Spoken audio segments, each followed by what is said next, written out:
გაგაზრდოთ, გაგახარავთ. ყველანი კიდევ კლავ შობის შემდეგი დღეებია, გილოცავთ ისევ და ისევ შობის დღესასწაულს, ესეთი სიყვარული, რომელიც ხალხმა გამოვიდა ჩვენთან მისი შობით, ესეთი წყალობა, რომელიც მოგვივლინა, მადლობა ღმერთს ამისათვის, ჩვენთვის და ჩვენი საცხოვრებისათვის გააკეთა ყველაფერი, დაწყებული შობიდან, დამთავრებული აღგონით და ამაღლებით. ყველაფერი ჩვენთვის გააკეთა, აი, ახლა სიყვარული და როგორი თავდადება, როგორი სიყვარულებრივი მსხვერპლია ქრისტეს.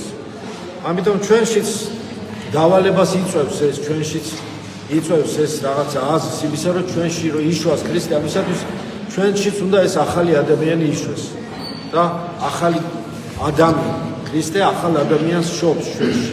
ხო, როგორ ძნელია ეს, ძალიან ძნელია. ხო, როგორ ებძვის ჩვენი ეგოიზმი, ჩვენი ძველი მე ამ სიკვდილს. არ უნდა რომ ძველმეს რომ მოგვდეს, ძალიან არ უნდა. ძალიან კაპრიზობს, როგორც თქვენ, ძალიან თავნებობს. ძველმეს არ უნდა, იმიტომ რომ ძალიან ბევრი რამე კარგი და სასიამოვნო მისთვის, რაც არ უნდა ხელიდან გაუშვას. რამდენი კარგი რაღაცებია ეგოიზმისთვის, ხო? მე და ასე შემდეგ.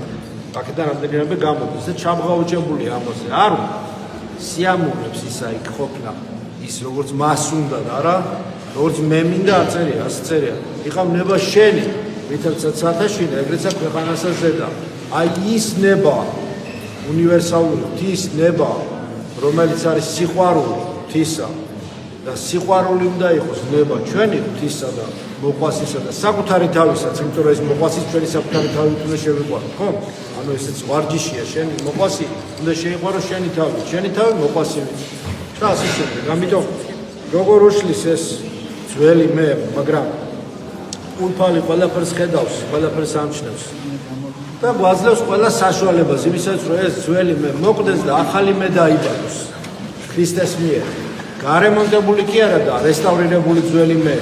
მოდი ძველს დაგტოვებ, მაგრამ ცოტა რესტავრაციას გაგიკეთებ, შეგალამაზებ, აქედან იქიდან ზაგისვამ ახალ საღებავს, იქიდან აქედან ცოტა ჩუქურთმას გაიგეთებ, ცოტათი გაგაპრიალებ და ვითომ ახალი ხარ, რა კარგია. სინამდვილეში ისევ ძველი ხარ. ის ჯართი რაც იყო ჯართად დარჩება, თუ ბაჯაღლო დარიქცა. არ გამოვა. ცოტათი შერეული ოქროთი ჯართი მაინც ჯართად რჩება. უნდა იყოს სუფთა ოქრო, სუფთა სილამაზე და სუფთა სიწმინდე და განწმენდილი უნდა იყოს გონება, გული, ყველა ცენტრები ადამიანის სული, სამშვილელი სხეულიც, ხო, რომელიც მარხვაშიც ასევე განიწმინდება. და არა რესტავრირებული, არამედ ახალი ადამიანი უნდა იშვას, ახალი მე. ამიტომ ფიქრობ, რომ ამის ყველა საშუალება მოგვეცა. ლოცვა, მარხვა, საიდუმლოებები, პარაკლისები, რა თქმა უნდა, ყველა სიკეთის კეთების საშუალებები, მცნებები, ვარჯიში სათნოებებში და ასე შემდეგ. ლოცვას განსაკუთრებულად დიდი ყურადღება ექცევა ჩვენს ცხოვრებაში. მარხვის მერე არ უნდა მოვადუნოთ, კი არ მოვადუნოთ, კი უფრო უნდა გავაძლიეროთ, იმიტომ რომ მარხვის მერე უფრო დიდი ბრძოლები იცის. რატომღაც პარადოქსია, მაგრამ მარხვის მერე თუ რამე არის შემორჩენილი შენში კიდე ნეგატივი გაათმაგებული, მარხვა ამოგიტივტივებს იმას. თუ რამე კარგი იყო, ისიც ძლიერდება მარხვაში, მაგრამ თუ რამე ცუდი იყო, თუ თავის დროზე არ მოათვინიერე ის მარხვაში, მერე უკვე ის უფრო იჩენს თავს მარხვის მერე. მაგრამ მარადიულობასთან საუბრის საშუალება გვაქვს. მარადიულობასთან ურთიერთობის საშუალება გვაქვს და ეს არის ლოცვა, მარადიულობასთან ურთიერთობის საშუალება, მასთან მეტყველების დიალოგის საშუალება ღმერთთან, სუნთქვა ლოცვით და ამოსუნთქვა სიყვარულით.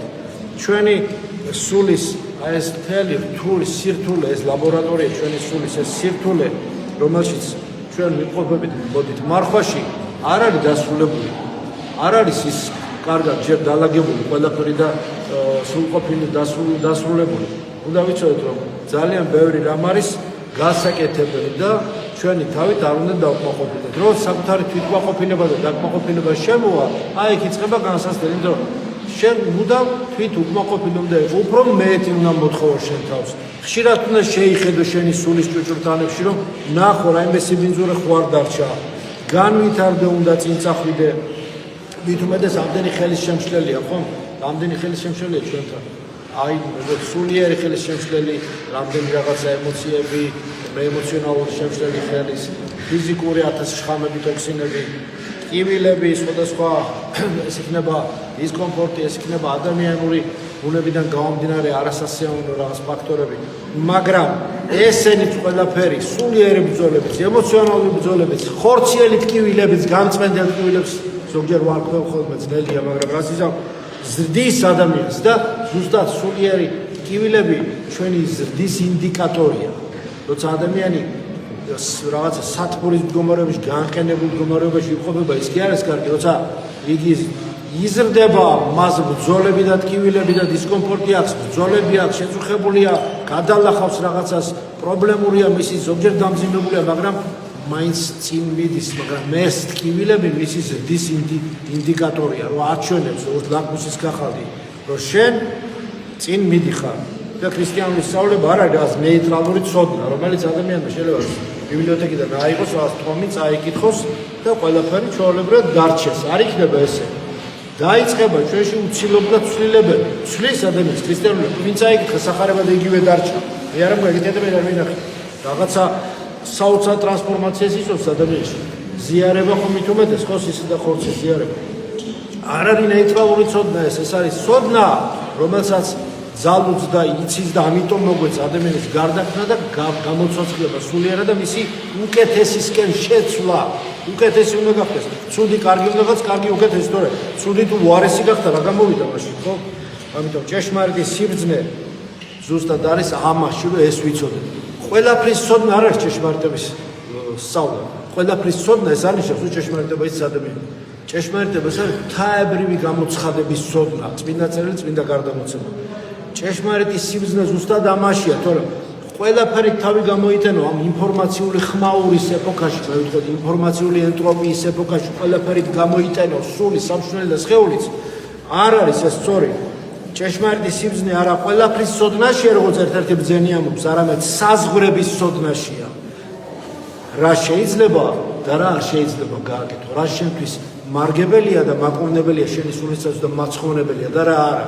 ამის ცოდნას რა გაზრდებს? ამის ცოდნას გაზრდებს ზუსტად უმაღლესი გამოცხადება სახარებისეული, ახალი აღთქმისეული, საერთოდ წმინდა წერილი, თქო წმინდა გარდამოცემა. ამიტომ ვისურვებ, რომ ამ ჩვენი ცხოვრების კონტურზე, ორბიტაზე, რომელზეც ვართ, რომელსაც ზე სიმართლისა ქრისტეს გარშემო ვტრიალეთ ყველა ჩვენი ძიმე მიწიერი ცხოვრების ამ ინტერვალში, მე თქვა დიდი ხანი გვაცოცხლოს და გვაყურებინოს ქრისტეს ხატებას, ქრისტეს სახეს, ქრისტეს მრავალ შობას დაგვასწროს, მრავალ აღდგომას დაგვასწროს.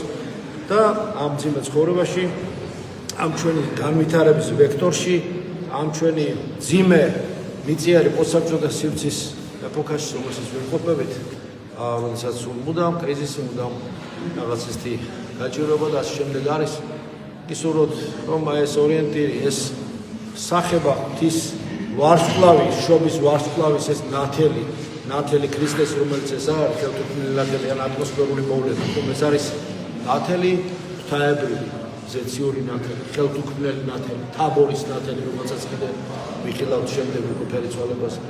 აი ეს ყოფილიყო ჩვენი გზის მანათობელი, ამ ძიმე ვიცია ზოგჯერ წვიარით მოცულ ტევრში, რომელშიც მივდივარ წინ და წინ განსაკუთრებით ქრისტიანებს, მართლმადიდებლ ქრისტიანებს, რომელსაც რადგანაც აქვთ დიდი სწავლება, დიდი ჭეშმარიტი ცოდნა, დიდი ჭეშმარიტი დავალებები, ბრძოლებიც და პასუხისმგებლობას მეტია. მაგრამ ღვთის წყალობით, რაც ჩვენ არ შეგვიძლია, უფალმა შეგვაძლებინოს, რაშიც ხალხს წარმატებას გისურვებთ. ამინ.